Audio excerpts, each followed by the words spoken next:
Met eerste ligse dagbreek, die geskenk van nog 'n dag, stap ek dankbaar na my hengelplek, waar die grootes vir my wag. Soos die water oor my voete spoel, breek die branders my gedagtes oop. Dit laat my dink aan toe ek kind was, en hoe visvang diep in my are loop. Ek dink terug aan die mooi van my kinderdae, en verlange word die ritme van my hart. Ek dink aan visvang by Beervliedam se water, die Valiant se petroltank was kwart. Maar nog steeds wou my pa dit saam met my doen, al was hy siek of die sente regtig min. Ek glo dit was daar, waar my liefde vir meer as hengel begin. Ek onthou die vroeg opstaan voor dagbreek, die reuk van vetkoek en vars koffie op die stoof, waar my ma als gereed kry vir ons manne, sy doen meer as wat sy beloof. Ek onthou hoe my pa my lyn moes ingooi toe ek klein was, en op sy ou dag ek vir hom. Maar tyd staan nie stil nie, die einde het te gou gekom. Dis more than fishing, die goed van hulle wat ek onthou. Dis more than fishing, wat, my vriend, is dit nou vir jou? Dis die stop, die stilstaan, die groet, die verskil wat jy kan maak in mensgemoed. Dis die nederige waardering vir God se skepingswerk, terwyl jy staan met visstok in die hand. Die besef van sy groot genade steek dankbaarheid in jou hart aan die brand. Dis die plek van Jesus en sy disippels, waar hulle visvang, braai en brood breek elke dag. Dis die stil word, die kniebuig en opkyk boontoe. Onthou, waarvandaan kom jou krag? So terwyl jy hier staan en die natuur jou vinnig raadsaai, dink net, Jesus stap verby. Ek hoop dat jy sal kies om hom te volg en dat jy nie sal bly. En mag dit wat hy vir my en jou gedoen het aan die kruis, ons sal aanmoedig om kragtig van sy genade te getuig, en dat ons visvangstories nie net van visvang lees, maar dat ons ook werklik vissers van mense sal wees. Ek is Nico Nel en nooi jou hartlik uit om te deel in hierdie onvergeetlike reis en word geïnspireer en aangegryp deur kragtige getuienisse met ewigheidswaarde. Ek het die voorreg om saam met besonderse gaste te kuier, waar hulle hierdie hartroerende getuienisse met my deel. Ons kuier saam in die ateljee, besoek van my gunsteling hengelareas in die asemrowende Suid-Kaap. Vang vis, maak die heerlikste kos so langs die water, aanskou die glorie van God se skepingswerk, word oorweldig in die grootheid daarvan en vind onsself staan in sy heilige teenwoordigheid. Dit alles en nog soveel meer. Moenie hierdie besonderse geleentheid misloop nie. Dit is jou tyd werd en sal verseker goeie vrug dra.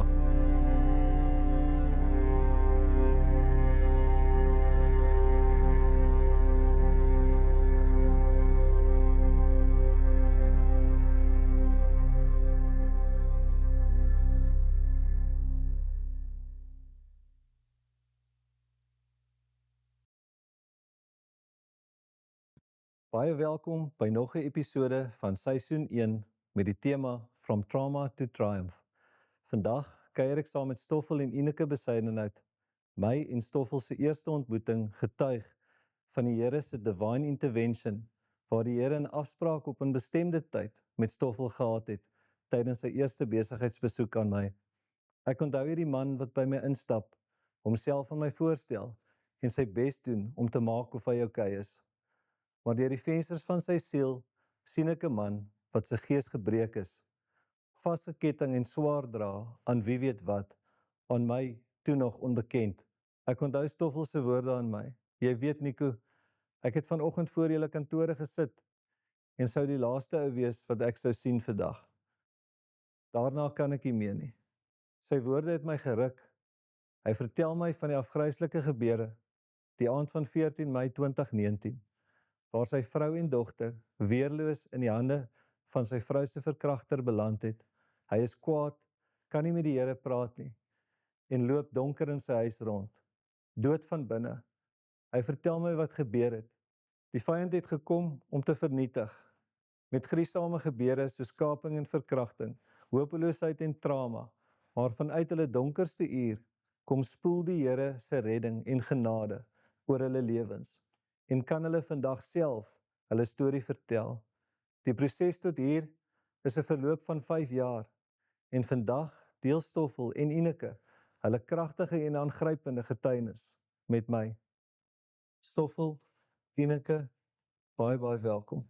Baie dankie. Dankie, Ineke.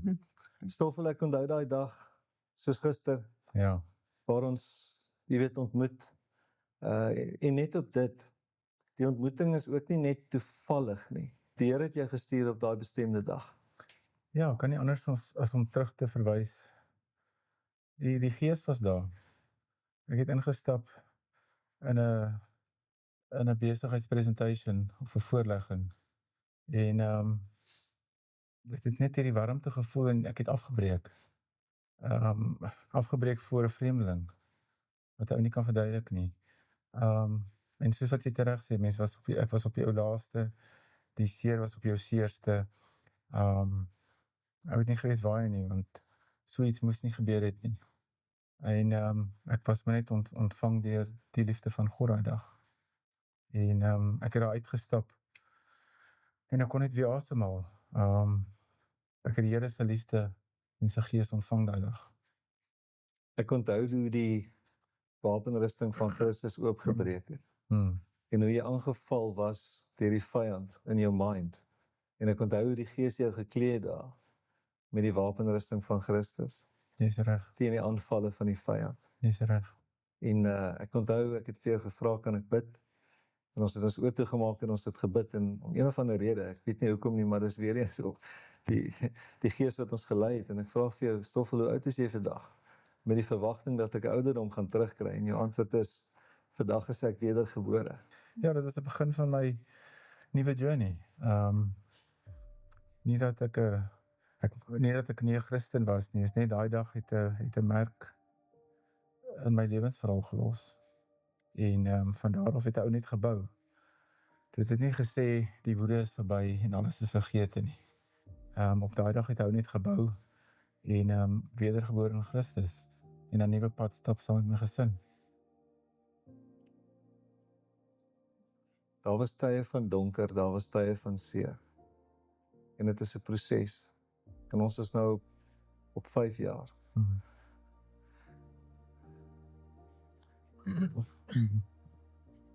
Ja, Ek kan my net indink hoe dit vir jou moes wees as pa en veral toe die Heilige Gees my gewys het presies waar jy aangeval word en met watter vrae jy gekonfronteer word as 'n pa.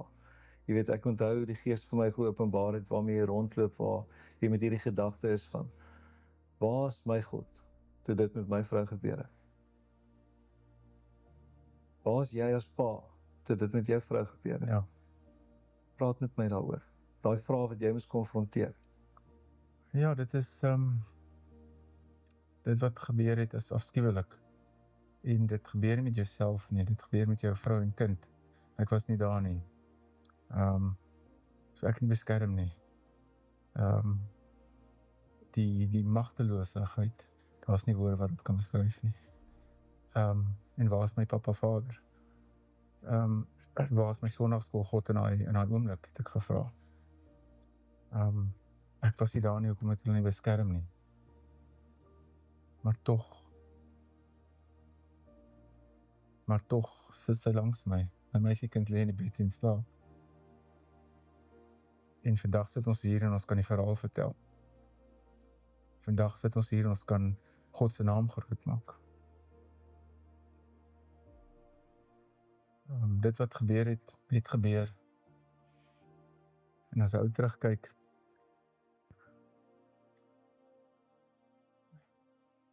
dis groot woorde, dan voel 'n mens baie keer dit is miskien 'n voorreg dat gebeur het.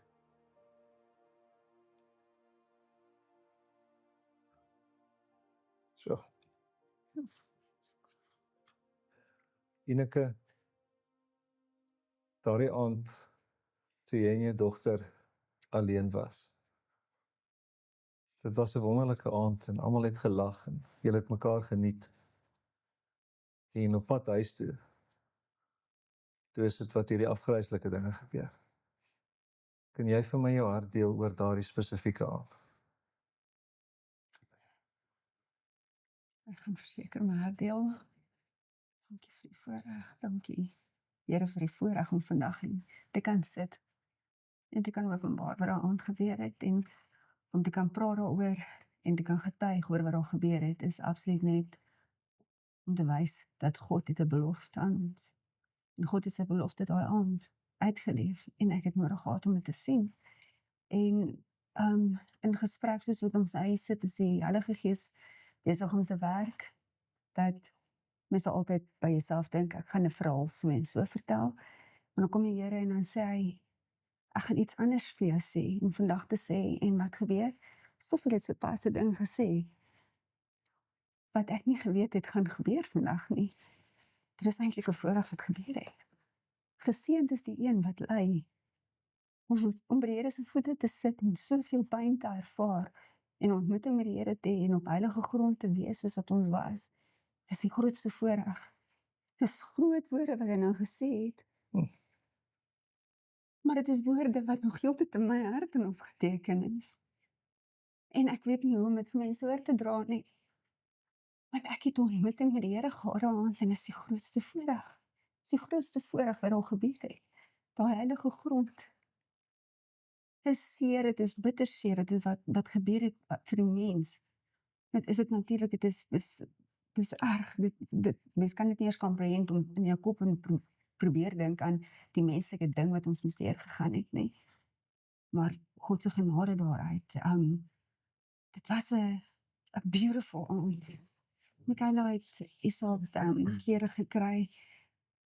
Sy was so opgewonde, ons het gelag en gesels in die kar, en soos wat ons maar altyd ons routine gehad het, met haar dans saam, en lekker musiek geluister, en dit was net regtig, ek onthou nog die reuk in die lug van die herfs wat net so ingetree het, en ek onthou nog al die details, en net die warmte van die opgewondenheid, en toe skielik was daai hele oomblik net gebreek met 'n geluid wat so hard is, wat ek nie seker is wat het nou net gebeur nie, en te besef dat maar ons het oor klippe gery, maar dit is nie klippe nie, dit is boulderklippe, dit is massiewe groot klippe, en die kar het getild, maar ek weet ons staan gekom, en ek kon nog 'n entjie aanry.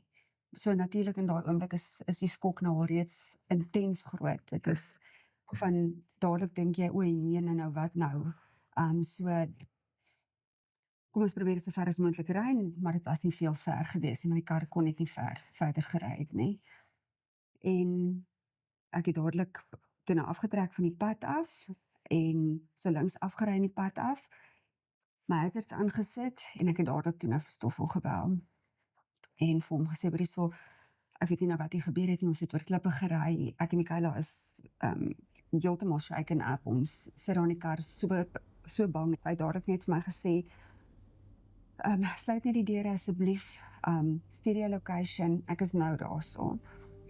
En ek het nog so vir Michaela gekyk, en ek het dadelik in haar oë ingesien vrees, en ek het die vrees nie verstaan wat ek gesien het in haar oë nie, want ek het gedink, alles gaan oukei wees, sy kar wat afgebreek het, maar ek het die vrees in haar oë gesien, en die Here openbaar het nou ook aan my, ek het nie hierdie van tevore gesê nie, want ek sien dit nou, dat daai vrees in haar oë, ek en sy het al gepraat daaroor, maar ek onthou nou die vrees in haar oë, hoe sy vir my gekyk het en bang was, en geweet het iets gaan gebeur, en ek het nog vader gesê, alles gaan oukei wees, papa gaan nou hier wees, ek het die pin location vir Stoffel gestuur en vir ons ou Piet, op daai oomblik toe die pin location deur is, na Simonay en Stoffel toe, en ek draai regs, toe staan 'n man by die venster, en hy ruk aan die kardeur, en die kardeur is oop, dadelik, en dit was die geluid gewees, so,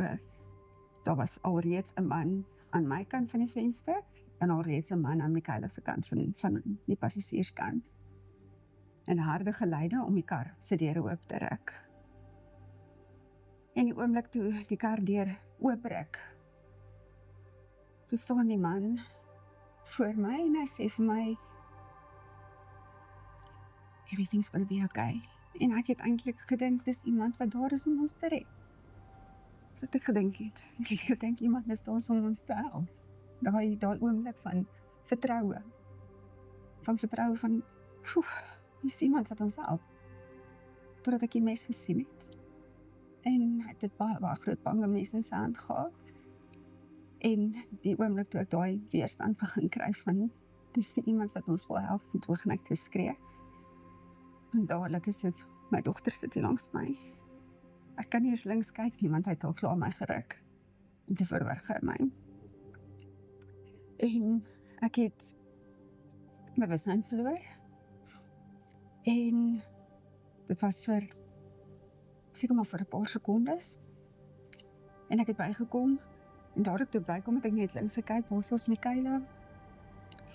En toe sien ek nie, maar die man is klaar reeds besig om haar uit die kar uit te haal, na die veld se kant toe. En hy druk my toe net die man wat aan my kant staan met die panga, druk my toe na haar kant van die deur toe, dat ek ook aan die kant van die veld kan uitklim, dat daar nie aandag getrek moet word aan die pad se kant nie. En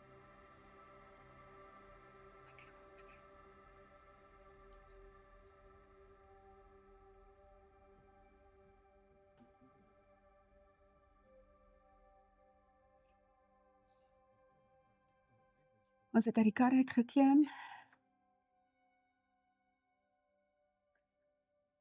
Ons het getrou geluister. My meisiekind is by my. En ek het geluister wat die mans sê. Daar stadium is dit nog net 2 mans. En ek het gedink is 2 mans. En soos wat ons in die veld en afloop, toe sê hulle vir ons loop veld toe. En daar's 'n heining onder by die veld. 'n baie hoë heining. En hulle gaan druk ons daar teen die heining. En soos hulle links kyk na die pad, toe sien ek daar's 'n 3de man. En hy het vir ons gesê, lê op die veld. En hy het ons begin ondersoek. En op daai oomblik, soos wat ek daar nog lê op die veld, sien ek hoe lê my foon langs my. En ek sien Stoffel se naam op die skerm. En daai oomblik voel ek die mense net vir uitskree. Jy kan nie antwoord. Ek kan nie antwoord nie. En ek het die hele tyd saggies vir Michaela gesê, Michaela, asseblief, kyk het af. Kyk het af. En hulle het hy begin ondersoek, Michaela begin ondersoek. Hulle het my horlosie afgehaal, my dinge afgehaal, juwele afgehaal. En soos wat ek nou besef, maar hulle is nou besig om nou alles mooi te ondersoek, het ek net al klaar reeds geweet. Iets erger gaan gebeur.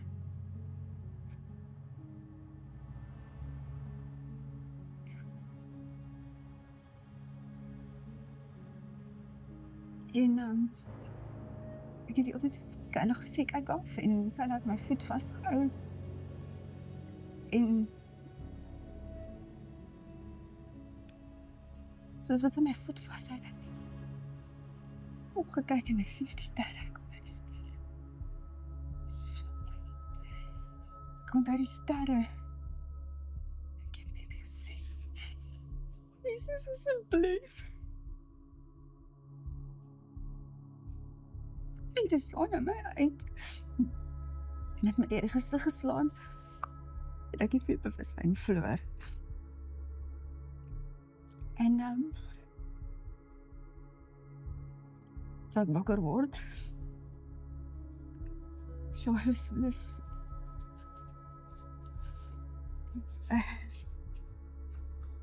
een nachtmerrie gevoel van betrou. Weet jy, soms 'n nachtmerrie het jy net ook nie slaap.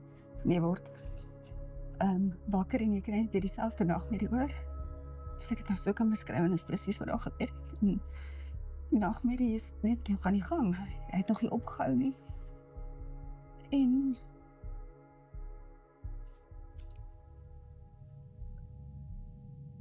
die man het my rond afgetrek en hy het my verkragt terwyl Michaela my voet vashou. En die man my verkragt terwyl Ek wou warm handjie op my voet voel.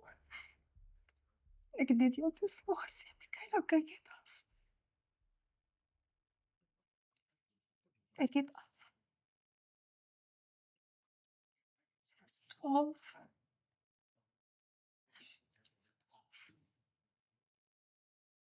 Sy het nog nie besef al die dinge nie. Sy verstaan nie, wat maak jy oom op haar mamma nie.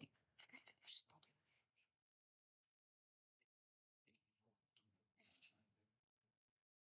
Ek het net getrou gelê. Dit net vinnig kan klaar wees. As dit vinnig klaar is, dan kan ek my kind vat en ons kan hardloop. Maar dit was die eerste deel van die nagmerrie en dit is glad nie die ergste deel van die nagmerrie nie. Daai is die ergste nie. Wat volgende gebeur het is my pyn. Dis my seer. Here het vir my 'n opdrag gegee. Ek het gesê, staan op en hardloop weg.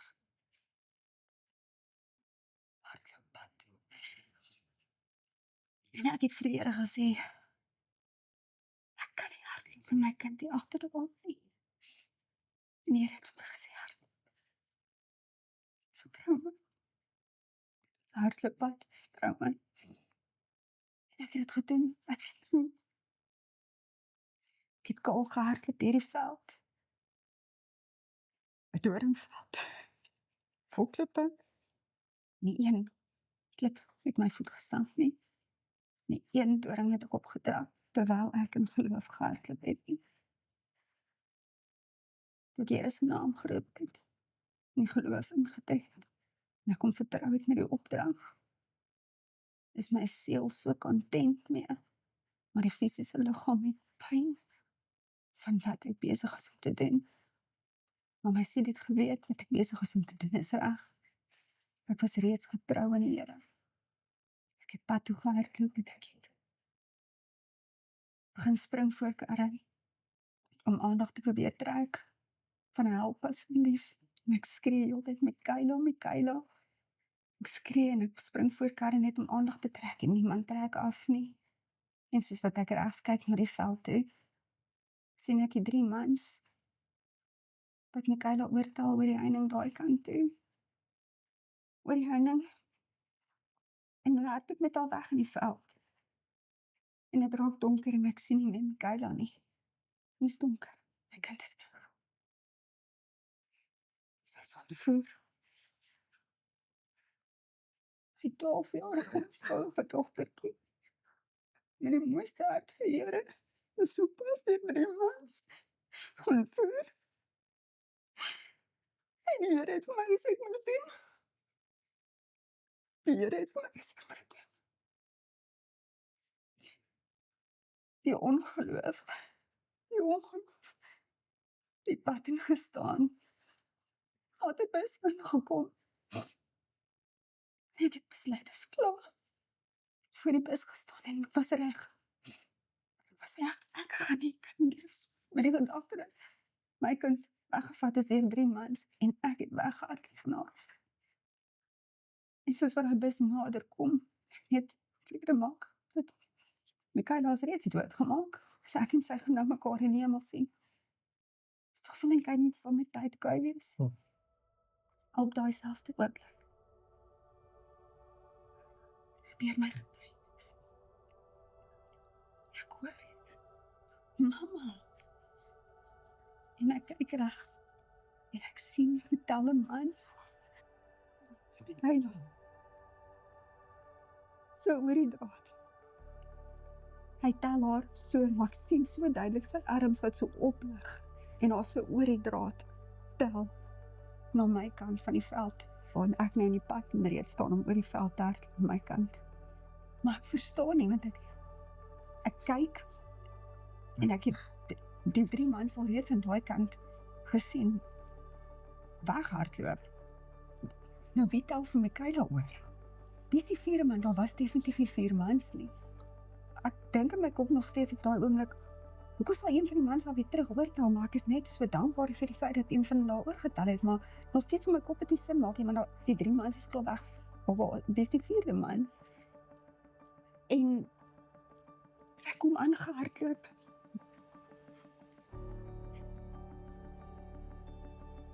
In my arms, en ek spring weg voor my bus en ek gryp haar vas en sy is in my arms. Ek kan nie veel beskryf. My gevoel en daai oomblik. Ek ben vas. Dit is 'n smere. En dis hoekom ek getrou is. Dis hoekom ek geluister het en nou verstaan ek op daai oomblik.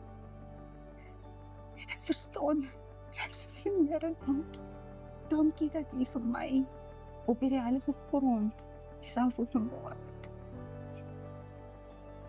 Dat U die engel gestuur het om my kind oor te tel en dieself in my geopenbaar het hierdie heilige grond saam met U te tree, op te dans. Dit was vir my, om dit te sien en dit te beleef, kan ek in woorde nie omskryf nie. Ek sal nooit kan nie.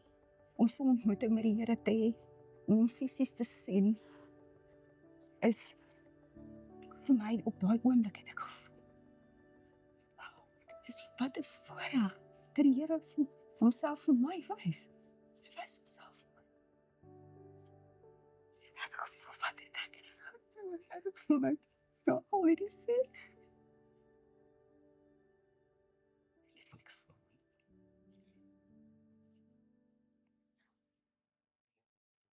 My meisiekind in my arms, veilig terug by my.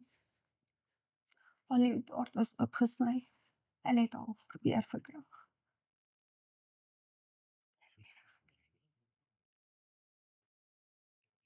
Maar daai mens in haar oë gesien het, toe hulle haar daar ontvoer het. Sal ons nie weet nie. Maar ek weet wat hulle gesien het. Hulle het die Here gesien, hoor. En hulle het ook 'n ontmoeting met die Here gehad. Daai 2 mans het hulle ook die Here daar ontmoet. 2 van hulle het. En die Here in haar oë gesien.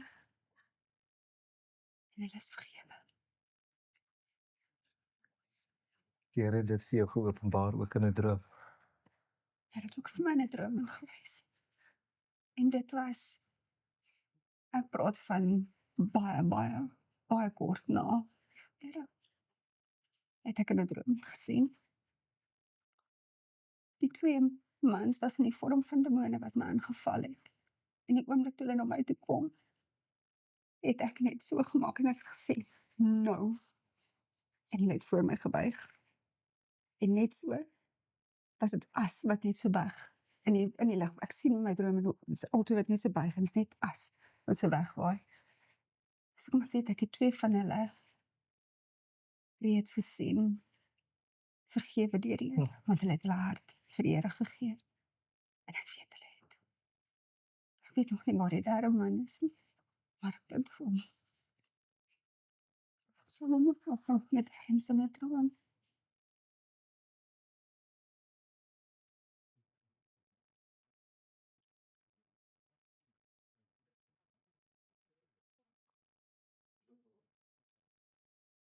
Jou noodkreet.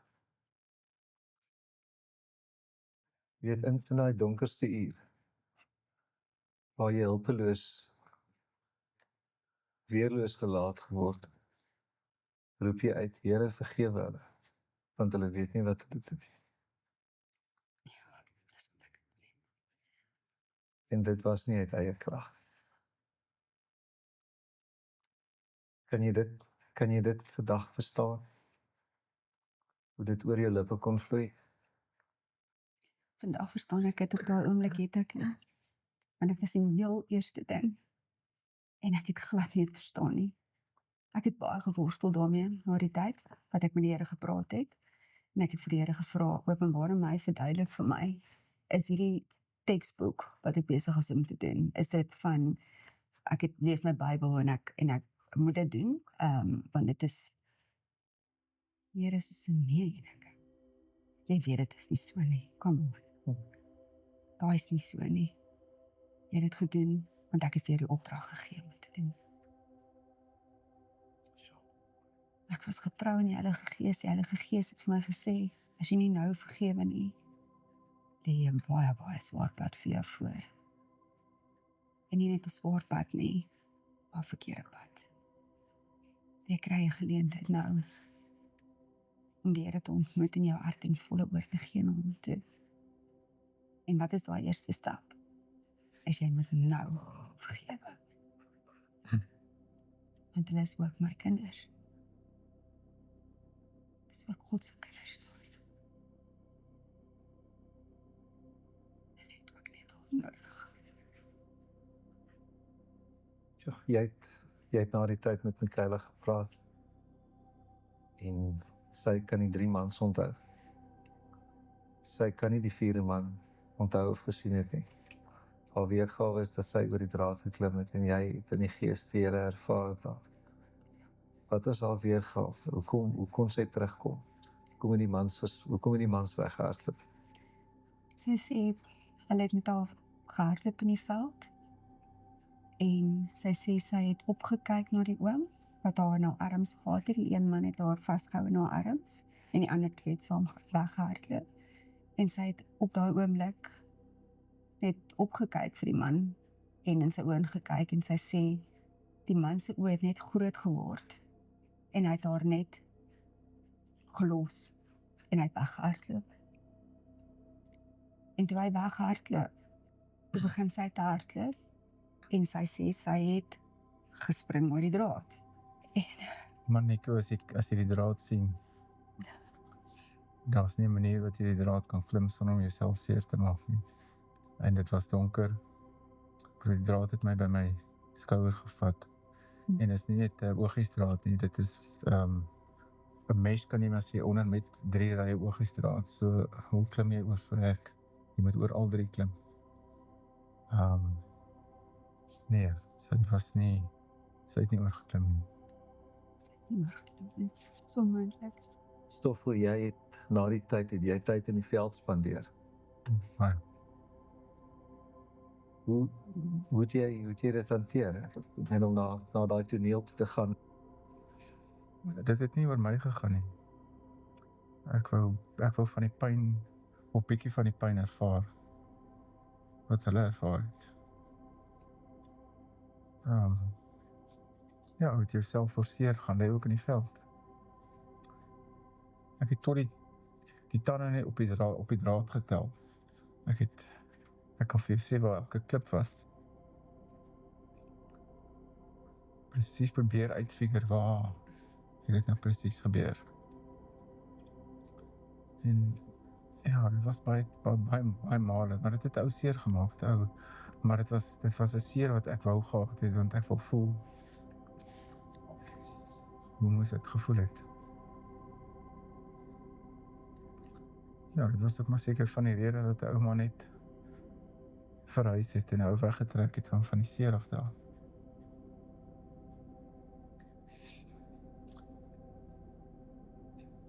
Ja, maar soos 'n ou hier sit, die Heilige Gees is ook hier teenwoordig.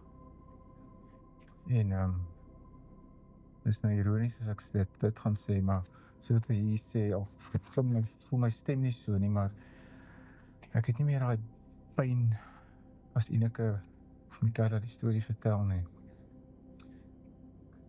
Ek het nie meer daai. Ja, ou het nie meer daai, ek het nie meer daai wraak nie. Dis die eerste keer wat dit met my gebeur. Jo.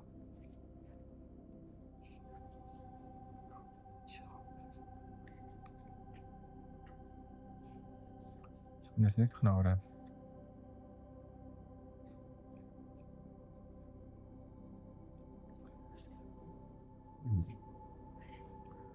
Ja, Nico, ek kan nie vir jou beskryf die woede wat hy ou gehad het nie.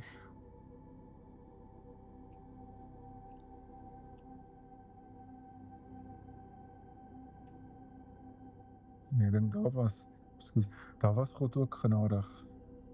Dat ek het al van gesê, dis 'n wonder dat ek nie in 'n sloot gekry is nie.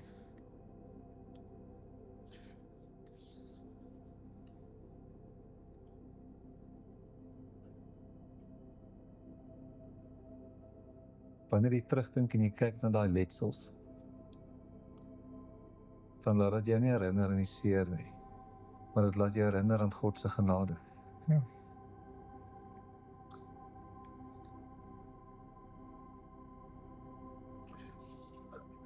Maar dit het my altyd in die seer herinner. Maar daar het 'n shift plaasgevind. Wat was daai shift?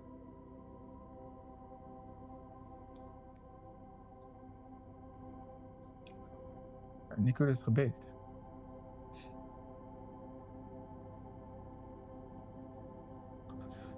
Nou, dan sit 'n ou en wonder, enige kom daai aand hulle vergewe het. En dink ek, ja, dis net woorde. Ou kan nie net, ek kan dit nie net spreek om dit net te sê nie,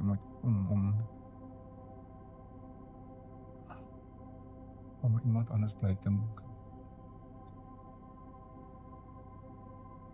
Weet, vergifnis is 'n werkwoord.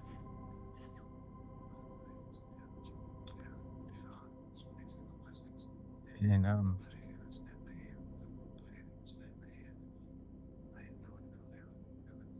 ja, soos wat ek gesê het, ek sit hierso sonder, en dan klink dit nie my stem so nie, maar ek sit sonder pyn hierso. Die feit dat 'n ou hartseer is nog daar. En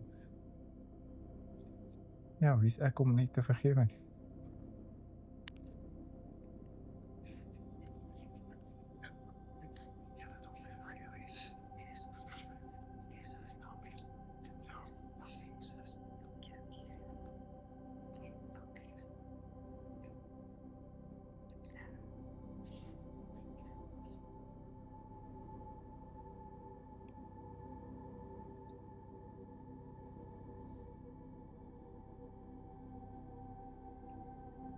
Onvergifnis is wat jou bind. En vergifnis is 'n besluit. Dit is. En ek sê weer, ek gaan dit nie doen om ander mense te please nie. Want dit is mos wat die mense wil hoor. Maar dit is 'n gesprek tussen my en God. En ou Christkamer het ou dit nie vroeër gedoen het nie,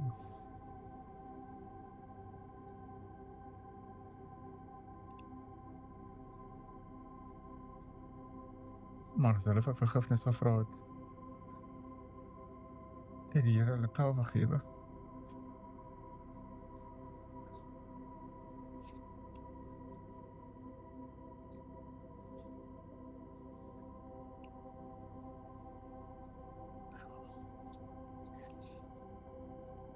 So, ek wil graag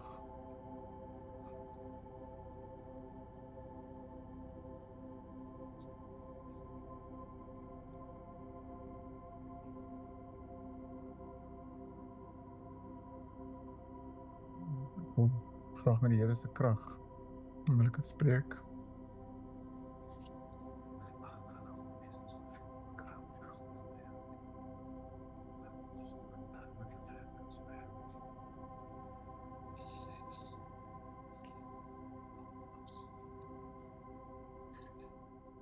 Kom ek stel dit so, omdat ek sukkel met die sê, beteken ek huiwer nie, maar ek vergewe die 3 mans in die veld.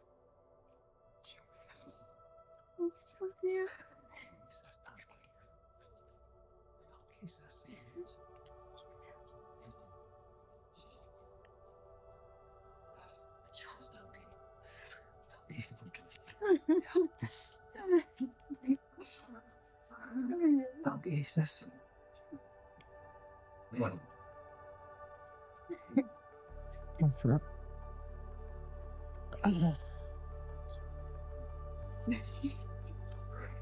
Excuse me, sukkel om te praat.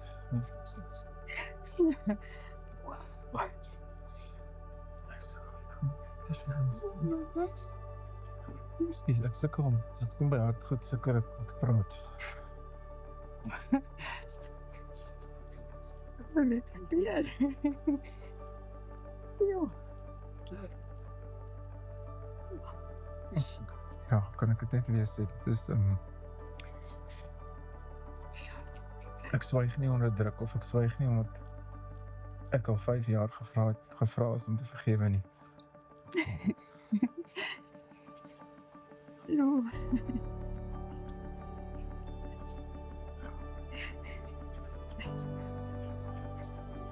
Net genade.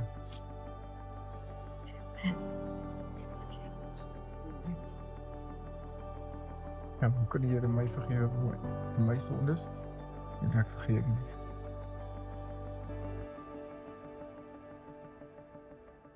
Nou ja, die tyd het aangebreek waar ons kantoorskoene gaan verruil vir kaalvoet op die strand. Ons besoek een van my gunsteling hengelareas waar ons bronshaie gaan vang. Ons hoop ons kan 'n paar mooies land.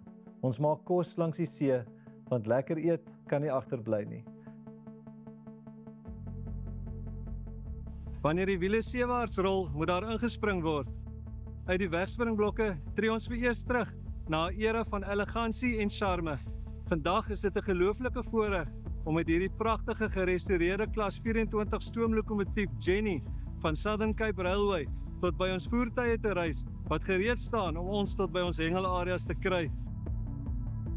Hierdie stoomlokomotief was ontwerp deur Dr. M.M. Loubser, hoofmeganiese ingenieur van die Suid-Afrikaanse Spoorweg, en was gebou deur die Noord-Britse Lokomotiefmaatskappy van Glasgow in 1943. Vir 'n paar generasies was die klank van 'n stoomtrein en die bekoorlikheid wanneer sy op die spoor verbypronk net 'n gedagte of prentjie mooi droom, maar danksy die passie en toegewydheid deur die Ekstrom broers om daardie era te herleef, is hierdie nou 'n werklikheid wat die hartse snare roer hier onder die jas van nostalgie. Ons maak 'n draai in die hartkamer van Jenny, waar ons varksops braai en 'n skopgraaf in die koleoond van die stoomlokomotief met oom Niels Bernardo as masterchef. Dis nie net die smaak van hierdie wat my bybly nie. Dis die goedhartigheid en die nederigheid van hierdie manne, die opgewondenheid en die glimlag van 'n kind, die gesels van 'n familie en vriende wat mekaar geniet, en herlewing van 'n era deur die oë van 'n ouer generasie wat aan my kleef. Hierdie is Modern Fishing. Gaan besoek Southern Cape Railway se webtuiste by scrail.co.za en maak seker jy bespreek jou plek op die volgende treinrit. Maar nou moet ons by die viswater kom, waar ons die groot meneere vandag wil aanvat. Hoopelik kan ons vir julle mooi vangste wys.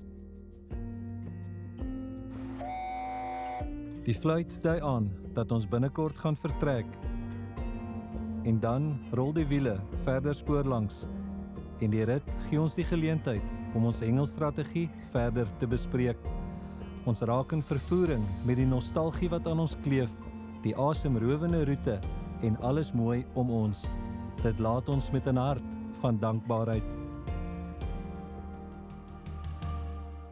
Voor ons by ons hengelplek kan uitkom, moet daar eers gestop word om te kyk of ons harders kan kry wat ons as livebait kan gebruik. Okay, Stoffel, so wat ons nou doen is, ons gaan gou net 'n paar gooi met die gooinet en kyk of ons daai mallet sommer gou blind kan gooi hier. Hier is 'n paar hier voor wat ek gesien het. So ek gaan sommer, die water is nie baie diep, so ek gaan sommer laat my net gaan, so ek maak hom los van my hand af en dan haal ek hom net as jy nou 'n lekker ver gooi wil gooi. Na 'n paar vinnige gooie met die gooinet, het ons genoeg harders bymekaar en kan ons tot by ons hengelarea ry. Met aankoms lyk die water belovend en ek maak reg vir my eerste gooi.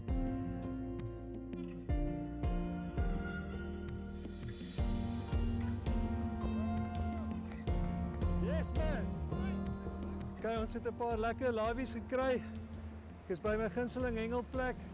Die water lyk belovend. So die eerste gooi is in. Ons gaan kyk of ons 'n bronsie kan land. Dit was nie lank nie en my lewendige harder word van die hoek gestroop, wat aandui dat daar kleiner haie in die water is. Dit laat my strategie verander en ek berei 'n bloederige visasie voor.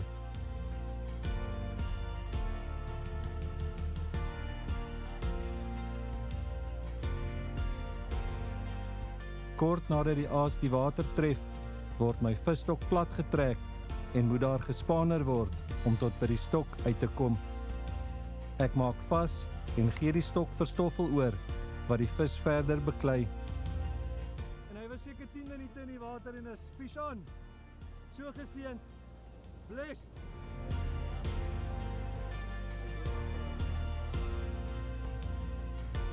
En die vlakwater is, gaan hy dan nog 'n rand vat. So dan, as hy rand vat, gaan dit af met die punt. Net as 'n jong vis. Dit is 'n jonger vis, maar steeds sorg dit vir groot opwinding en na 'n goeie beklei kon Stoffel die vis tot in die vlakwater kry en kon ek hom veilig land. 'n Vinnige foto of 2 en die vis word weer vrygelaat om ook op 'n ander dag vir 'n ander hengelaar hierdie groot genot te kan besorg.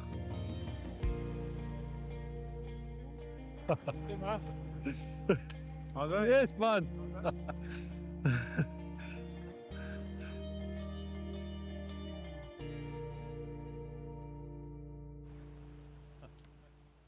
Voor ons die dag tot 'n einde roep, gesels ek en Stoffel verder, terwyl ons onsself bederf met die heerlikste styks wat voor ons op die kole wil saampraat. Ja, kom ons kyk wat maak hy. Hierdie is 'n voorreg, hè? Iemand het my nou die dag selfde gesprek, maar wat is jou droom vir jou kind? En dadelik gaan jy ou af en sê, hoorie, maar my droom vir my kind is beste education, gesondheid. Nee man. My droom vir jou kind is om jou kind 'n ewige lewe te gee saam met God die Vader. Full stop. Dis jou droom vir jou kind. Dis ons verantwoordelikheid. Ja. Kinders is 'n skenke van Maar nou ja. Nou net 'n ou stede gaan deur 'n journey. Die ding is in so 'n huishouding, nê, wat 'n ou nie besef nie.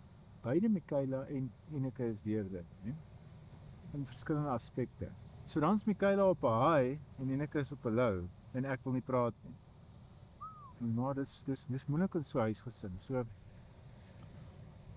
en Michaela was eers sy het tussen skole gegaan ook maar, want skole was ook nie goed vir haar nie. Tot ons die regte skool gekry, tot sy die regte vriende gekry, tot sy die regte en sy blom. En so die laaste tydperk gaan dit goed met mamma en dit gaan goed met Michaela. En dan trek hulle maar vir pappa agterna, maar so die laaste tyd gaan dit werklik baie goed. So dit jy kan jy imagine, kom by die huis en jy voel hier, wat het hier gebeur? Dis Michaela in die kamer, sy sukkel met iets. Volgende keer kom jy by die huis en mamma 'n slegte dag. Michaela is weer goed. En wat gebeur by my? Vlam op van woede. Nie woede vir hulle nie, woede vir die vyand, woede vir God. Hoe het dit toegelaat, hoe kan so iets gebeur? En dit is 'n vicious circle. Tot dit gebreek is. Maar dit is nie net tot die woede gebreek is. En die woede, soos ek vir jou gesê, die woede is verlede jaar gebreek. En daai is 'n lelike ding, as jy soveel woede in het, en jy weet nie wat om daarmee te doen nie. En presies wat ek vir jou gesê, dan raak jy koud in jou vrou en kind. Want jy wil nie daar praat nie, jy wil nie luister nie, want dit maak my nog meer kwaad. En dan is dit die Here wat moet instap, my net seker aan die bors te ruk en vir my die goed in die lewe weer te wys. Want dit is jou vrou en jou kind wat seer gekry het. Dis nie ek nie. En dit is nie 'n natuurlike ding wat sy seer gekry het. Dis 'n bose, verskriklike ding wat nie moes gebeur het. Maar ek het vroeër gesê en ek het lank daar gedink, of nie lank daar gedink nie, maar dit het vinnig opgekom, maar dit was groot woorde wat ek gebruik het, maar miskien is dit 'n voorreg dat dit gebeur het. En ek slik spaar om dit te sê, maar miskien is dit 'n voorreg, want ek sien, ek het die ander kant van die lewe gesien.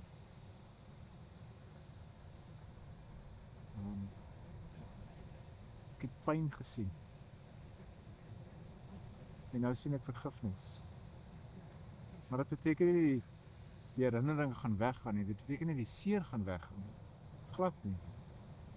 Maar my woede is weg. Maar nou weet ek ook. Ek kon vergewe en ek het vergewe. En daai gedagtes het nog nooit eers my mindset gekros te vergewe. So die Here het ingegryp hierdie naweek. Die Here het ingegryp hierdie naweek. En ek sê weer, die hartseer gaan nie weg nie. Wat gebeur het, gaan nie weg nie. Ek dink mense, hele binneste het vir ewig verander. Maar nou kan jy net opstaan.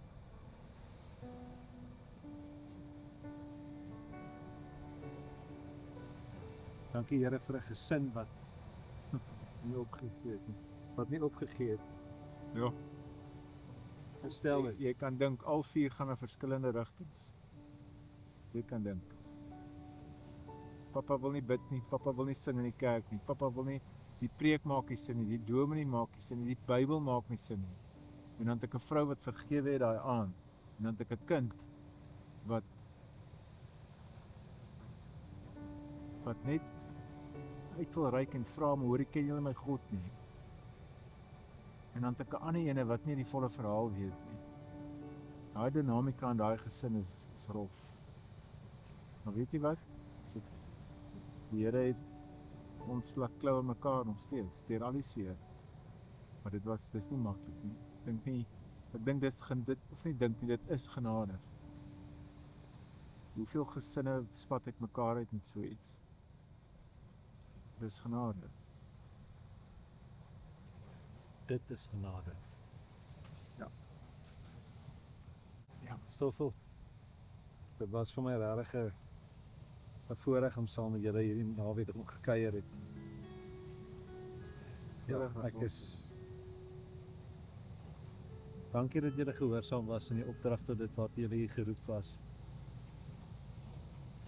En ek is regtig opgewonde vir dit wat die Here daarmee gaan doen.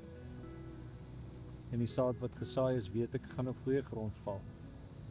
En dit sal die opbrengs lewer wat die Here vir dit bestem.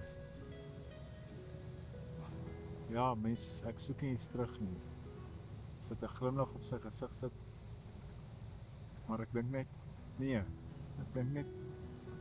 ek skuld dit. Nee, dit nie, dis jou dit wat voor lê, skuld ek op. Ek is om ewig dankbaar vir wat gedoen het daar. Ek het baie hard teen dit beklei in die begin. Nog tot onlangs. Feite is daar, die getuienis is daar, die wonderwerk is daar, die draadheining is daar, alles is daar dat die Here daar was, maar ek was nog steeds kwaad. Maar dit is wonderlik. Doringdraad van genade. Doringdraad van genade. En hier sit ons nou. En ons kan daar praat. Die steaks is gereed en dit het tyd geword vir ons almal om te smil aan hierdie feesmaal. Selfs die kameraspan het hierin weggelê. Dit was 'n voorreg om Stoffel en Ineke se getuienis te kon aanhoor, saam met hulle die dag te kon deurbring, te sien hoe God 'n gesin kom herstel, die seer kom genees en 'n man wat vasgeketting was, kom vrymaak. Dit is more than fishing.